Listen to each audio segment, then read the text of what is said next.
Good morning, শুভ সকাল। কেমন আছেন আপনারা? শুভ মহালয়া আগমনের সুর কিন্তু বেজে গেছে আমাদের বাঙালি সমাজে। আমাদের যে যেখান থেকে আছো ভিডিওটা দেখছো সবাইকে শুভ মহালয়া শুভেচ্ছা, অনেক অনেক আন্তরিক শুভেচ্ছা জানালাম। সকাল হয়ে গেছে, বাসি কাজকর্ম কমপ্লিট করে একটু লিকার লিকার চা বসিয়ে দিয়েছি।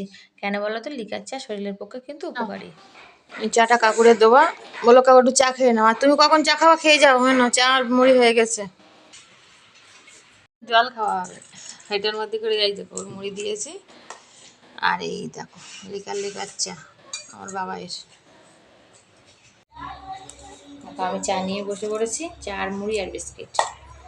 এখন সকালবেলা মুখ হাত পা ব্রাশ ফ্রাশ করে নিয়েছি, নিয়ে একটু চাটা খেয়ে নিই, নিয়ে তারপর অন্য কাজ। আর কাঠ মিস্ত্রি কাজ করতে এসছে, চা দিয়ে আসলো, কাঠের কাজ করতে এসছে, জানালা কাজ বসাচ্ছে, মানে কাজ বসাচ্ছে বলছি, ওই জানালাটা কাজ বসাতে হবে আর এই জানালাগুলো সেটিং করতে হবে, তার জন্য এসে আসলো, এক্ষুনি আসলো আর কি।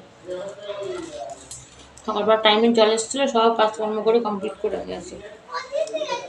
ওর কথা বলছে ঘরে, কাজ করে না।